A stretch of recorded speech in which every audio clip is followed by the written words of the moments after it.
Hey, what's up guys? I owe you guys a miter saw wing video, so thought I'd get that knocked out today and grab the GoPro and get after it. This is a street I do a lot of work on, trimmed houses on both sides of this one. I'll take you inside and show you these miter saw wings 2.0.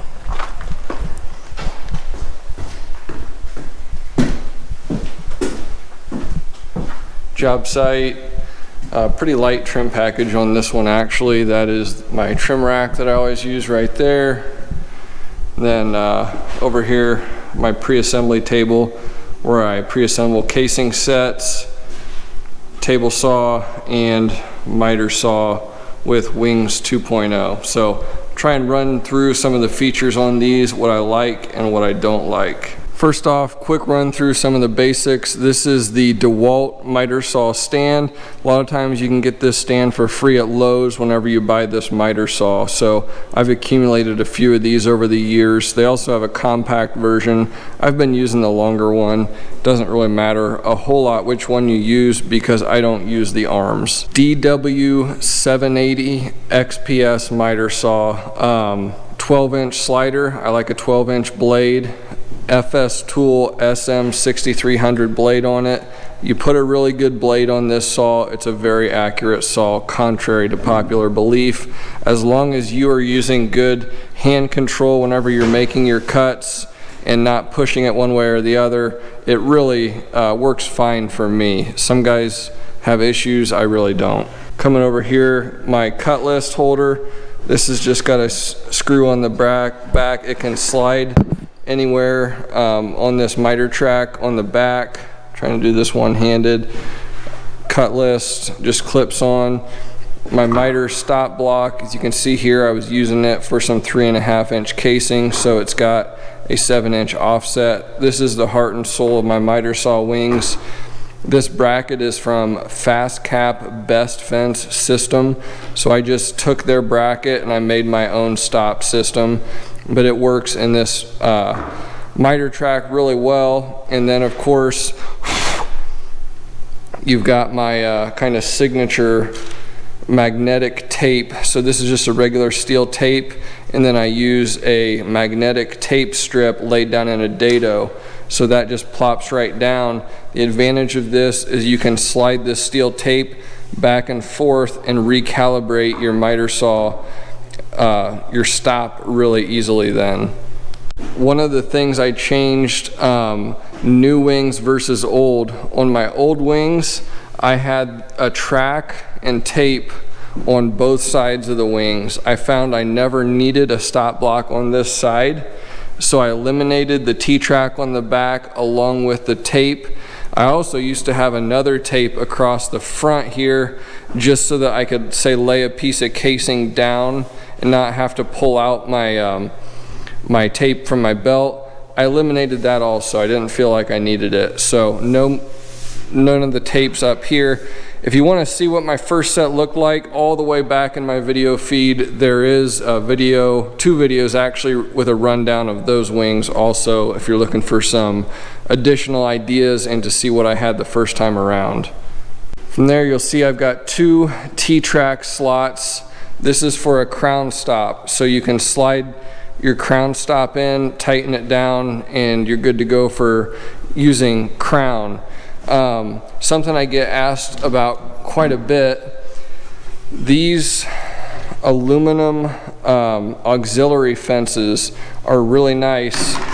You can see here I've got a ton of 5 1/4 base, and I like to cut my base vertically, and with this thin aluminum auxiliary fence, you're able to do that and it works really well. So yeah, I'll link these in the notes below. They're made by Easy Speedy Fence. If you Google Easy Speedy Fence, you can find these. Great product. I really like these. So T-track for crown there. Coming down here, another T-track, set of T-track. This is for a jig that I use for cutting crown in the nested position. Jig slides right in there. You can see that. I did a video, the best tool for coping, I think it was called, and I kind of go through that if you want to see what that's all about. On the back here, a close-up of this miter track. This is a double miter track type deal. I forget what it's called exactly, but I think Peachtree makes it. I will link that in the notes also if you're looking for that. But this miter track works perfectly with this stop block system. So you can see the stop block will hold itself up, and that's what you need whenever you're doing mitered casing with this stop block in the offset position. And then if you want to move it, you just move it on down, you set your crosshairs on your measurement, and you can go to town. So let's talk length of the wings. I have these wings the length that I do here specifically so that if I want to, I can use this stop block and I can cut casing legs for a 6/8 door with these wings. That's kind of the reason I went with this length. The other reason is I don't like using a support stand. They just seems like they're never working quite right and getting knocked over and whatnot, just kind of in the way. With this length, I can cut 16-foot baseboard and crown very comfortably without needing an auxiliary stand to help support it. So I like this length. Yes, it is big. It's a little big for tight job sites, but for me and what I do, I really like this length of wings. Let me grab a tape and I'll see how long they are. So hooking on from the center of the saw, I'm 93 inches to the end of my wing. So that works pretty good for me. I like that length. Now on this new set of wings, version 2.0, I actually made them about 2 inches wider. And I love that for some reasons, and I hate it for other reasons. The biggest problem is the weight. But the reason I like it is, let's say I'm cutting a bunch of casing, like I can stack casing and baseboard on the front of these wings, and you know, it's just, you're not bending over, setting stuff on the floor. You can cut some pieces, stack them up. You can also, if you're sanding stuff, also, you can see I've got my vac right there. It's always close to the miter saw. I can just sand stuff right on the wings, and the wings also serve as a work table. Now the downside to that is these wings are really heavy. Whenever you put them together, man, I put them all the way on the top shelf in my work van. That's where they stow away. And you're almost asking for a back injury wrestling these things up there. So I'm not happy with the weight on these as far as that goes. So then you'll notice the supports are different. On my last set of wings, I used a steel support leg that came off of a support stand that would fold down and gave me some support. The way I have this plywood here, it's actually much sturdier. And especially being that these wings are so wide, they don't flex this way or that way nearly as much having the plywood like that. So I am happy with the support that I have there, and if you need to adjust it, you just simply swing the leg in or out to raise or lower the wing. So that works pretty good. The one thing I would do differently is I would remove some material, just cut out some holes and stuff to reduce the weight on that further rather than just using a solid piece of 3/4 plywood. You see I also did cut out the bottom there so that it'll sit without rocking in case the floor is uneven or there's debris under there. There's nothing keeping these legs from kicking out right now. I had kind of tried to do something here based off of my first set of wings and it didn't work, but I found I haven't been needing anything. The wings are heavy enough and that's in a close enough to vertical position. I haven't had an issue with that wanting to kick out or anything. So I think I've covered about everything there. Now let's kind of go underneath and I'll show you what I got going on here. Now whenever I went to mount these wings to the saw, you only have a small amount of area up here to attach the wing to your saw, and whenever your wings are this wide, it does not give you much support this way. So initially I mounted it up and it was just really weak, wanted to push down right here. So what I did is I took an additional set of DeWalt brackets and I flipped them around backwards, screwed a block of wood to it, and that gives me some really nice support up here across the whole width of this thing. With those extra brackets on here, I can really push down on this and it doesn't deflect at all.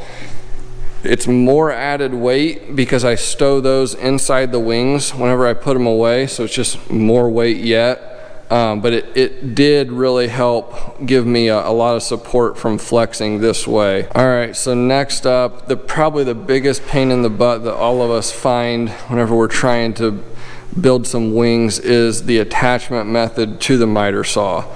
Now, for me, it's very crucial that I have a solid attachment method to the saw, because if these wings are moving away from the saw while I'm working, that means that my tape is going to go out of calibration. And whenever you batch cut as much stuff as I do, I'll batch cut all the casing sets for an entire house before I install anything. And if that had the potential to move, it could be a disaster. So for me, it's important I have to have my wings locked onto the saw. So what I did, I'm not happy at all with this. I'm gonna get down on the floor and get under here. I used a toggle clamp, and you can see the bracket up in there. That toggle clamp will just latch on. You can see a piece of aluminum. I think it's about 1 inch, maybe bigger, aluminum, and block of wood up there. But that clamp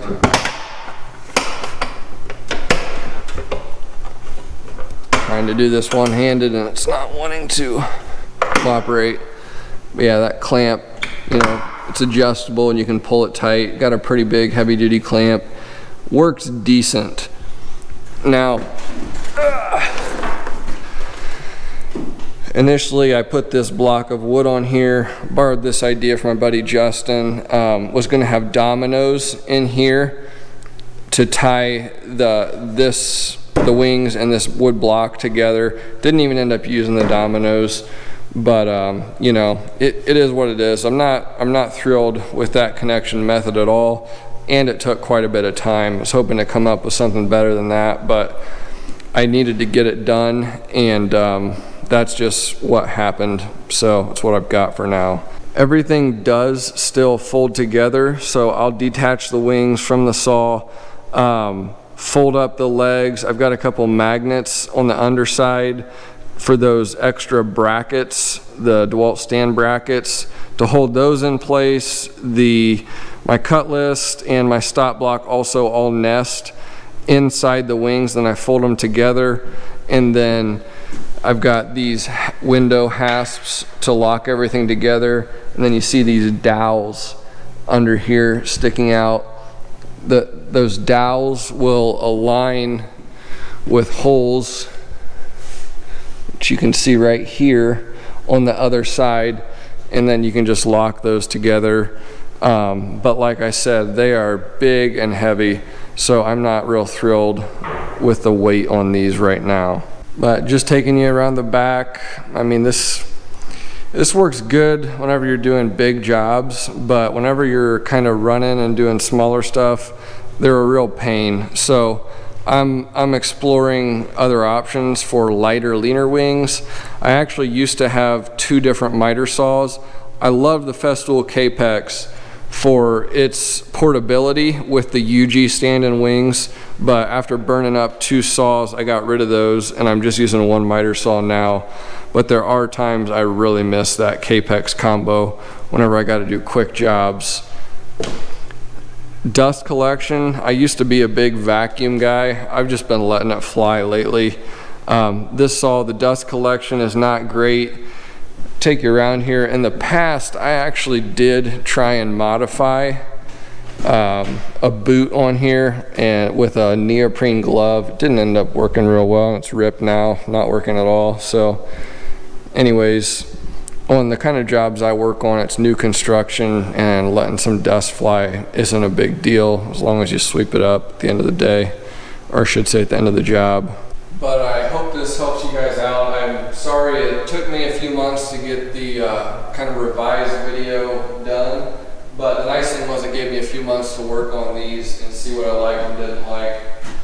Main improvements I still want to kind of make is the size, the weight, and the biggest thing is the connection method to the saw.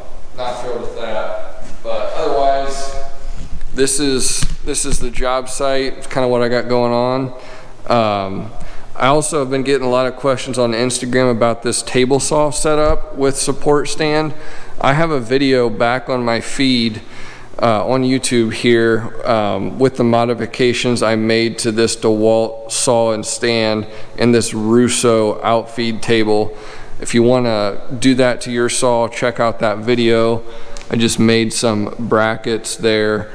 Bosch bag works okay, and I added a 25-foot cord, which you can see here, that is always on the saw, and it wraps around right here. And then whenever you're wheeling this in and out, this support stand will actually hang on the table saw, so you can move all of this, the cord, stand, bag, in one motion to and from your work vehicle. So check out that video if you want to see more about that setup. The one other question I'm going to answer in advance, because I know probably some guys will ask, is about these material racks. On bigger custom jobs, I bring in my own material rack, and I have the lumberyard stock the rack with the material inside the house so it gets acclimated. If you want to build this rack, I do have the drawings on SketchUp.